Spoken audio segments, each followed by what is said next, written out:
Welcome to the Missouri Business Podcast. The show is chock full of insight on what it's like to start, stop, and drive a thriving business in our great state. Each episode, we'll dive into the mind of a show me state business owner so you can avoid their mistakes and glean their expertise for your gain. Now, here's your host, John Piazza Norton.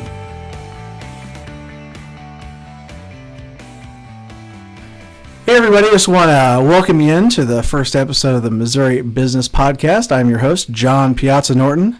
Today I've got my guest, Bryson Bolton from the Farmers Insurance Agency here in St. Joe. How you doing, Bryson? Pretty good. How are you? Very good. It says here that this is your first year owning this agency.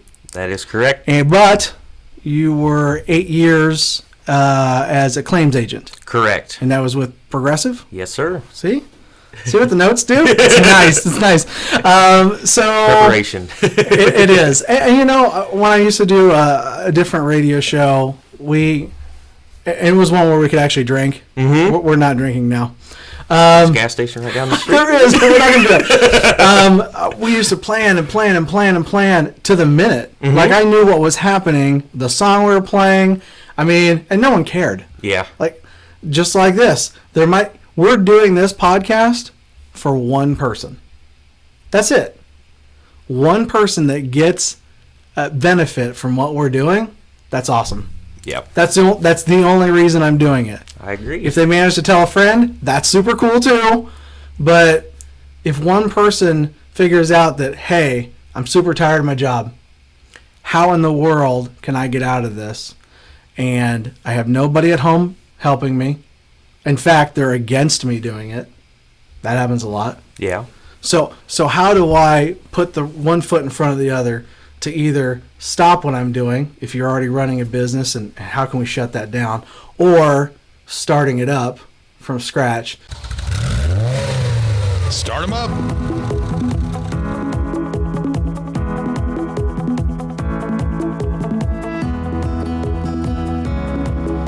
So let's talk about where you came from and how this all came about.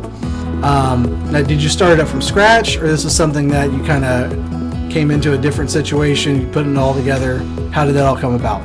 So I was working with Progressive for the last 8 years, handling claims as an adjuster, and literally my dad called me and said that there was an agent that was about ready to retire in town. Oh, okay. So there was the possibility of possibly taking over half of the agency.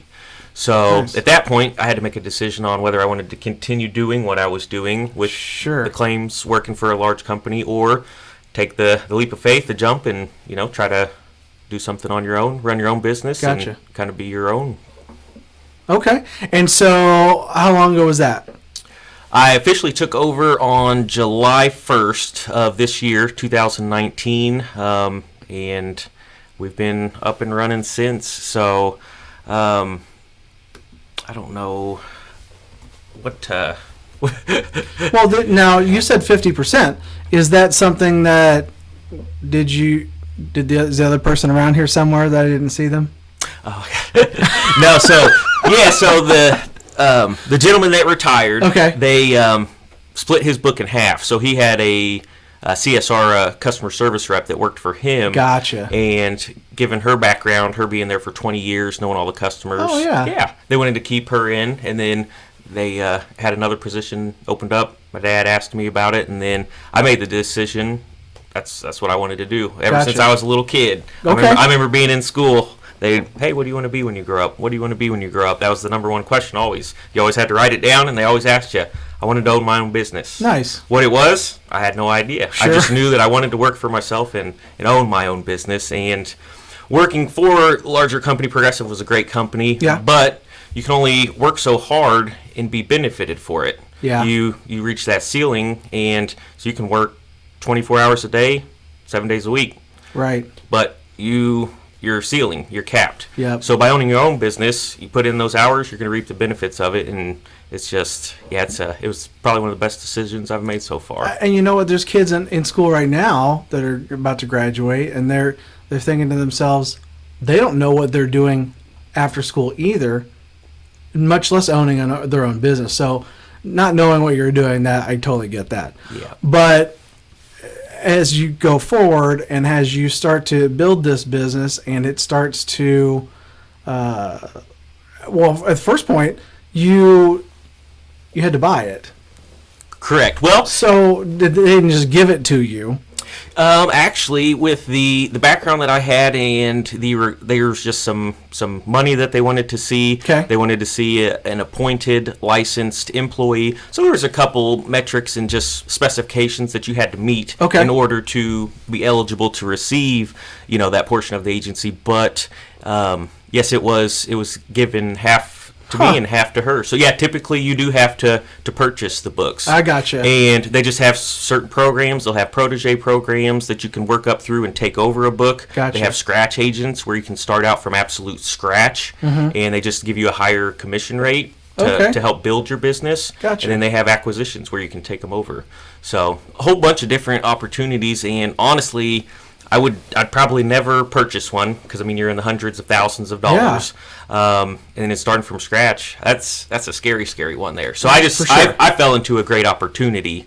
So with my background in claims, that's what my dad also did for 15 years, Gotcha. 16 years, and now he's been an agent for 20. Uh-huh. So he just honestly kind of followed in his footsteps. He was successful. He took care of me and both my brothers and my sisters when we were younger. Very nice. And he started as a scratch agent. Okay. So, yeah, he was always at work, and looking back on it Busting now, it makes sense. Very cool. Well, and that falling into a situation, I know I love that phrase because as I run the businessemissary.com website, putting buyers and sellers together, a common misconception is, A, I can sell my business today for exactly what I think it's worth, and B, I can just start a business up from scratch. That's going to be super easy, and I should be a millionaire pretty soon. Neither of those are true. Correct. And so if you back up both of those, where's a situation where somebody's ready to retire? And if they don't do something with it, it's nothing. It just goes to somebody else, right? Correct. That's what would have happened. They would have taken those policies and they'd go poof. Mm-hmm. Yeah, but either that or they do give the opportunities where you can, when you are ready to retire, they will let you sell your whole book. Oh, okay. And sometimes some of the contracts, they'll let you actually gift the book, so you can give it to whoever you want, or you sell it, or the company buys it and then they give it out to somebody. Gotcha. So that sounds like a good plan. Most of the time, it's nothing. You have nothing. So working with folks that are able to take payments or, just be creative with how they sell it, those are the folks that are the best to work with because you can find somebody who's ready to run a business and who's going to be really good at it, but maybe divorced twice and their credit's wrecked. Just trash. So putting those two together, that's a lot of fun. I'm glad you found a situation where you're able to do that. That's awesome, man. Yeah. So now that you're in it, I imagine that there's a little bit of competition, and they've got these little games they play and give you extra money. How are you doing in those so far? Can anybody do anything to help you? Things along those lines. The competition, everybody kind of knows the insurance industry. It's tough. If you turn on the TV, you're most likely going to see an ad. If you drive down the street, you're most likely going to see an agent. For sure. If you're on the internet, you're most likely going to see an ad. Right. So my whole thing is I really just want to differentiate myself from all of those other agents. Okay. So the first way I'm able to do that is my background. So with the claims background, not a lot of your other agents have that. So that is my competitive edge. So you've seen all the things that went wrong. Correct. And you can keep them from that happening to your new person. That's the whole purpose of buying insurance is in case you have an accident. Right. If you have an accident, you're going to call me. I know how to handle the claim from beginning to end. I'm going to walk you through. We're going to take a different process from probably anywhere else that you've ever seen or even heard of or dealt with in regards to a claim because, I want to make sure that there's no exposure to my customers. I want to make sure they're taken care of complete 100%. Make sure that, if there's another insurance carrier involved, they're not trying to pull one over on them. So essentially just help protect them. Okay. So, that's my biggest thing. Next thing, I feel like, being an agent, you're kind of, your face is out there. People are seeing you. You have to talk to a lot of people. You have a personal brand, absolutely. So that's one thing that we've tried to be different as well. So we've been open for, I think, going on 4 months, and we've already had 3 different events, and we're trying to do more in the future. We've done a blood drive.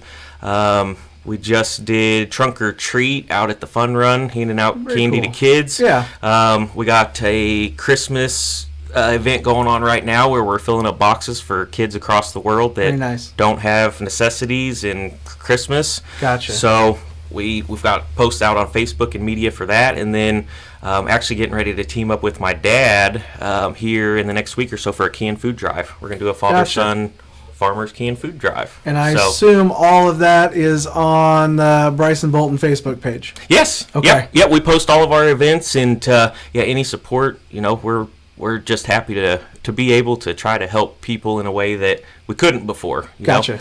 Working for a company, a big company, not the owner, you're kind of limited to what you can do. Getting drug right along with them. Exactly. Yeah. By owning your own business, you have more power and more control. You can do more things. You can You also run your have own more events. liability. Yes. I should have got him. Tell me a little bit. It sounds like you're very for the customer. I was actually in here the other day when you were talking to a couple. Man, you could see their eyes light up and how you were helping them, and they didn't understand this and that. It was great. I mean, you don't know this. I'm dropping this on him right now. I actually was a farmer's agent for a little bit. Really? Yeah, see, he doesn't know. He didn't know that. And it wasn't for me. Yeah. Because and it's for sure not for everybody. Because it was more of a scratch deal, and I didn't really, where it was going to be located, I didn't really know anybody there, and it was super tough, and I just didn't have the funds to get leads and really drive that to have that staff. So that makes it tough. Yep, and that's part of the part where I was kind of blessed with, by receiving half of a book, I had some income already coming in as soon as I took over, which then I can pay my employee, I can pay for my rent, I can pay for some of the expenses just to run and maintain the business. Gotcha. So that allows me more free time to focus on, new business and trying to increase incomes that way. I mean, that's why you run your business. That's perfect. The Start 'em Up section of this podcast was brought to you by BusinessFireman.com. BusinessFireman.com will give you a step-by-step blueprint on how to make money online, no matter what your chosen niche. For a sales and marketing training to help you maximize your digital footprint, it only takes one fireman to get it done. Check out BusinessFireman.com today. Shut it down.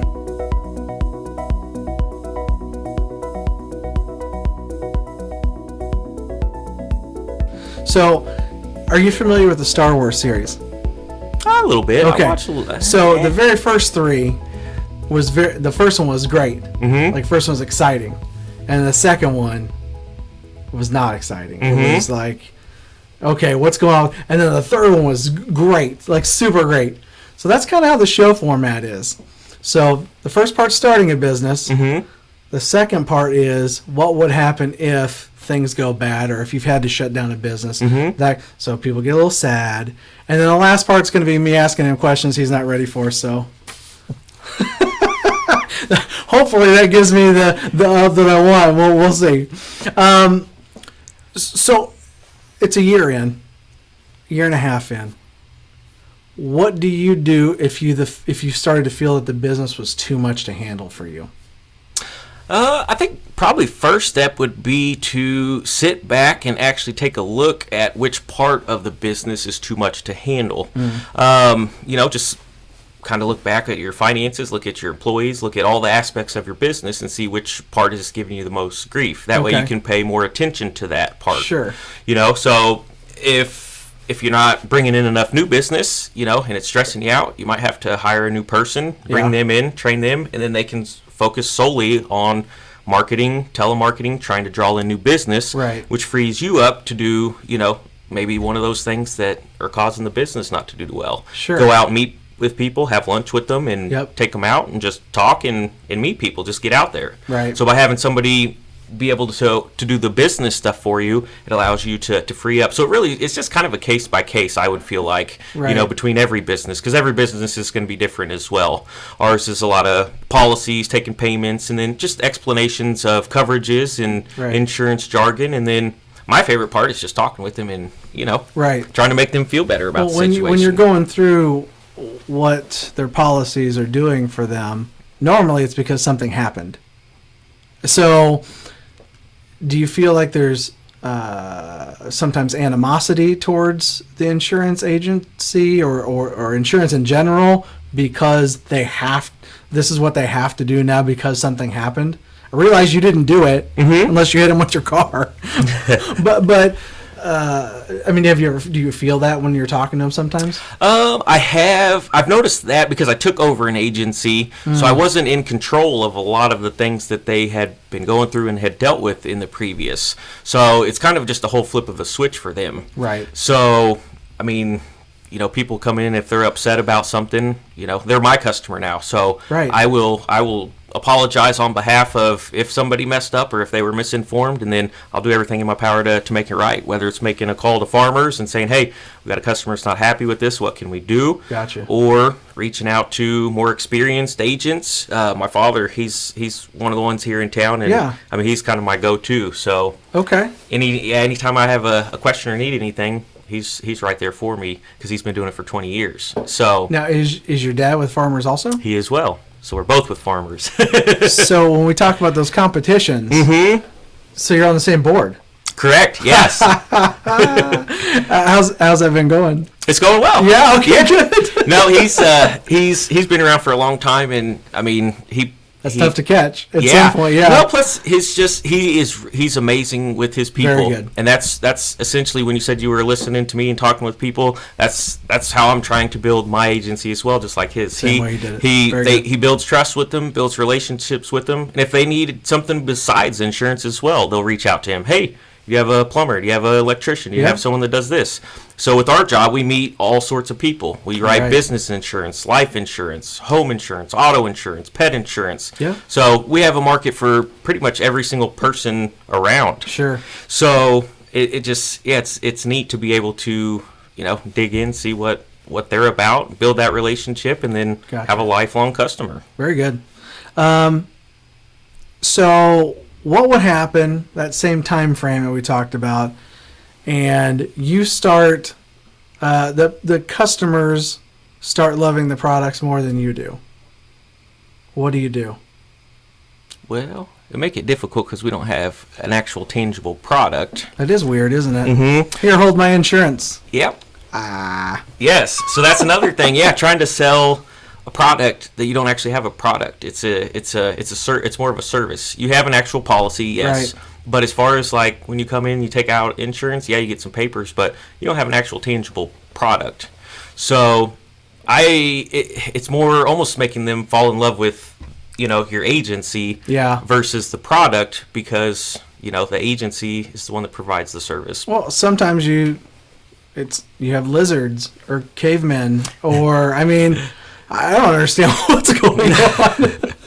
Yeah, there's all sorts of them. Yeah, I mean, it's unreal how many just agencies and different companies, and I mean, and now there's more, because some are only delivering via text message or via social media. That's the only way that they're putting stuff out. Like there's no TV, there's no people anywhere. It's all to a call center, and that's one thing. Man, I don't feel like that would cater to a person's needs. I mean, if you had an accident and a claim, so you're in a time of despair, something awful just happened. Right. To call into a number and to be, hold on, let's get someone for you. Yeah. Hold on. We have to review your policy. Yep. Let's do this. Yeah. That's where I completely differentiate myself from all the other places. They said, if you have an accident with me, you call me first, and that's what I tell all of my new customers and all of the people that I've met so far with the book we took over. If you ever have an accident or a claim, you call me first. I'm the professional here. I don't like to toot my own horn, but that's what I did for almost the last decade. Right. And I mean, there's just so many intricacies and ins and outs of claims and insurance and things not to do on the spot. Yeah. Yeah. I mean, It's awful to say, but a lot of those companies, I mean, they're going to try to trick you up when they get statements from you. They're going to try to put negligence on you. Missouri is a pure comparative state, so if they find you 5%, 10% liable for an accident, your insurance or you have to pay that. Right. So it's just protecting your people, preventing them from being exposed, and literally just making sure that they know that they're they're taken care of. And I'm here for them, not for farmers. I don't work for farmers. Technically, I work for myself and I work for the customer. Gotcha. And that's a question we are going to pose quite a bit on the show is, do you feel like a business owner, or do you feel like you're still part of a team somehow? And that's real estate agent's going to feel a little bit strange about that. Insurance, how much is Farmers Help? How much are you on your own? So there's a lot to that when you're thinking, I'm in business for myself. You can't ever be in business by yourself. It takes other people. Yep. See, and that's how I kind of run my agency as well. I have Mandy Barnes that works up here with me. And I tell her all the time, I'm not above you. I'm not your boss. We are, as far as I'm concerned, we're equivalents. Okay. You're doing the same thing that I'm doing. You're selling, you're talking to people, you're helping them. You're just, representing, my name on there because I was the one fortunate enough to fall in this position. But I'm not any different from you. You're right there with me every single day. Very nice. You're making calls just like I am. You're taking payments just like I am. And you're helping people just like I am. All right, one more downslide question. Then we'll move on. When does the excitement start to wane and get replaced with grind and regret? Well, I don't think there should ever be a regret. If you're taking that jump and the leap of faith just to start your own business, you should never have regret on it. Right. You're taking a chance. You might not make it through and you might fail, but you should learn something. You should still be excited that you took that chance and even tried, because a lot of people, they're not going to. Most people won't try. For sure. And and like you said, if it doesn't work out, you have that experience now. You didn't do it for nothing. You can take that with you, and you might have another business opportunity that comes up, or another ownership opportunity, and because you were in the middle of the other one. Exactly. Absolutely. And you learn from your mistakes, and that's one thing that I do like, is just learning from mistakes of the past, stuff that doesn't work, upset customers. It's just kind of a huge bag of experiences. That kind of mold your way and help form you to where you go and how you run your businesses. And it's just it's kind of a neat process. I like it. Okay, I lied. One more question. Yeah. Why didn't you just work for your dad from the beginning? He never. I don't know. It never really came out that way. Dad. I think he was partially scared just because all those other companies were coming out where they're online. You got Progressives. So he was scared that, if one of us followed in his footsteps, that the door was going to close, and then we would just be in a bad position because they were going to get rid of agents, and, then we would just be out there without anything. And he didn't want that for us. Well, people still need people, Dad. Yeah. We're still here in 2019. We're still helping folks. But that's a great answer. That's a good answer. The Shut It Down section of this podcast was brought to you by CreditTwister.com. If your personal credit is trash, but you still have the heart of an entrepreneur, why not let the business credit save the day? CreditTwister.com is the gateway to developing a credit score based on your EIN, not your SSN. If you have been worried that your past will ruin your future, check out CreditTwister.com right now to start building a solid tomorrow with standalone business credit. The final minutes.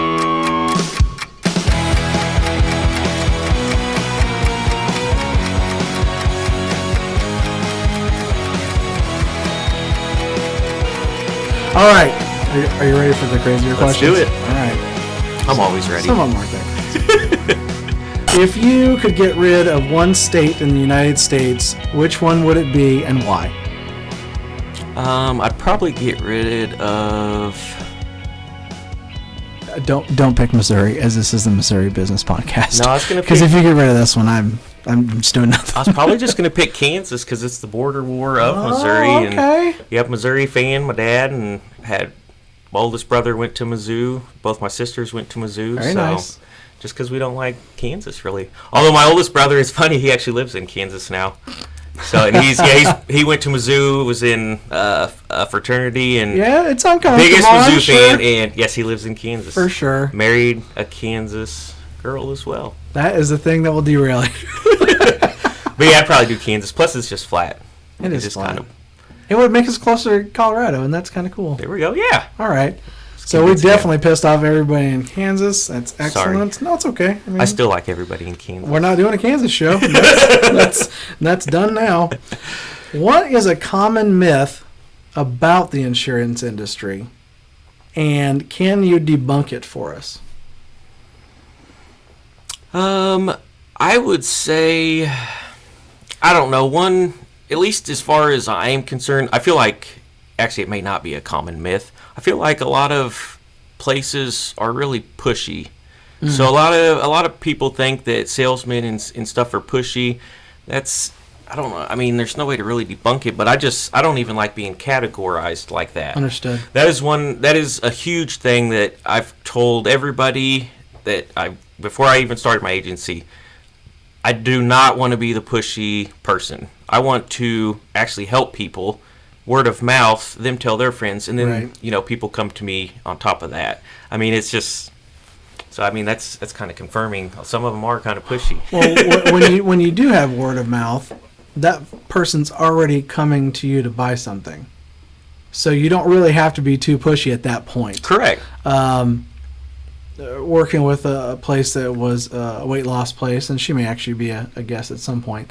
But you go in there, you can hang out, just check, see what's going on, and you walk right out. Yeah. They won't ever push one thing on you. Yeah. I'll ask you to try some stuff, but you don't have to buy anything. Yeah. You don't have to change your insurance policy.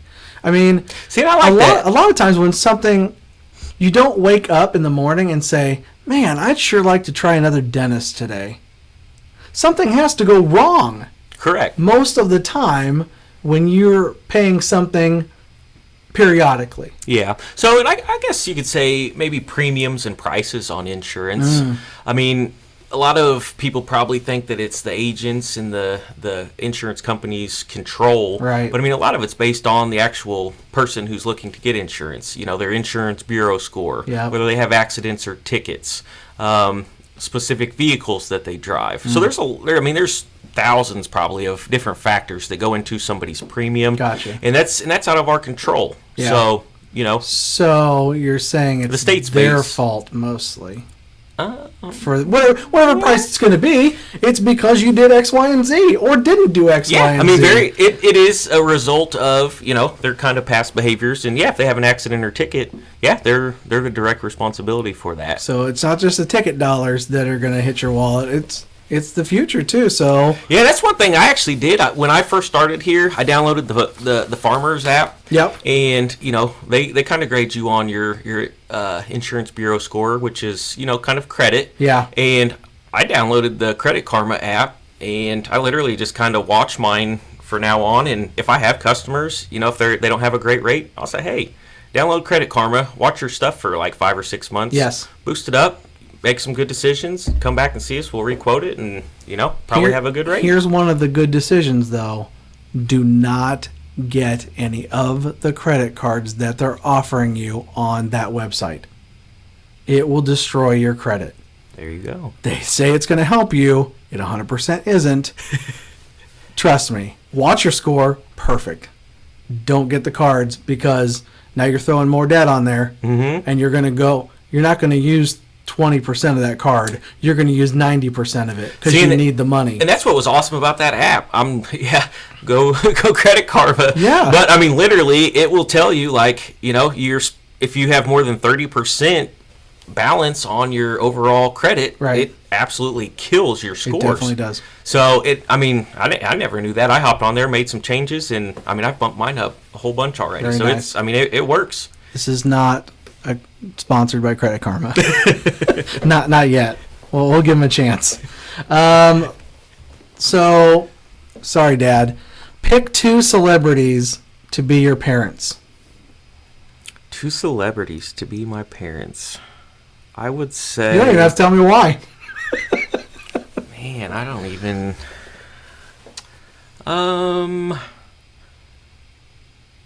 Probably. Man, that's actually a difficult question. I told you it was going to be a little tougher. I love my parents. I wouldn't want to switch them out for anybody. That's very nice, but answer the question. I'm trying to think of even a good movie that had some good parents that I could throw in there. Yeah, okay. Yeah, I don't watch a whole lot of movies and TV. Let's go with...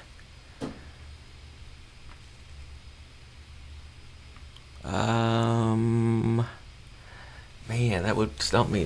One of the easiest questions. That's not really an easy question. I don't even know what I would say. That's what I was about to ask you. I just thought, man, you would say. That's a pretty good. Maybe Michael Douglas. He'll be a good dad, I think. Yeah. He's played some pretty macho, masculine characters over time. Yeah, and I can't even. I mean, man, I'm just kind of shocked right now on the whole movie, and it's been a long time since I've been in the movies. I don't take a lot of time out to watch. Maybe Angelina Jolie. She can juggle kids like nobody's business. I mean, there. Maybe we'll go Brad Pitt and Angelina Jolie. Oh my gosh, Mr. and Miss Smith. Gonna get them back together, shooting at each other. That was a good movie. Yeah, it was a good movie. Yeah, that'd keep me entertained if they were duking it out all the time. I was like, hey, I'm trying to watch cartoons. Yeah, Mom, leave him alone. All right, okay, I got one more question for you. This is probably harder than the other one. All right. Are you ready? A donkey walks through that door right now wearing a fez, like a Shriner. What does he say, and why is he here? Oh, man. I almost asked Daisy that the other day when she was walking in here. My little pup, I'll bring her down to the office, and she walked in. I said, what are you doing over there? Get out of here. Yeah, that's awesome. I'd probably have to walk in the bathroom first, throw some water on my face, and make sure that I'm really seeing it. Cognizant of life, yes. Yeah, make sure that it's actually happening, and then I'd probably ask him, how's your day going? Yeah. Just have a conversation with him. Sure. Hey, what's up? How are you? Where are you from? Learn a little bit about him, and might make a new friend as a donkey. For sure. Yeah. Now, we do see quite a few unusual things walk past the office every once in a while. Not a donkey yet. Yeah. But tell us where you're located. We are at 3411 South 22nd Street in St. Joseph, Missouri. It's right across the street from the old No Place Dance Hall and the Dollar General on South 22nd Street. Got our sign out front, and you'll usually see the white Malibu or the black Hyundai that's Mandy's. Awesome. Or we'll probably start seeing the Soul out there. Oh, yeah. Bryson has allowed us to have the studio here, which why it was so convenient this evening. The rest of them may not be as convenient, but we will do some, as it's Missouri in total, not just St. Joe. It'll just be easier to get the folks here.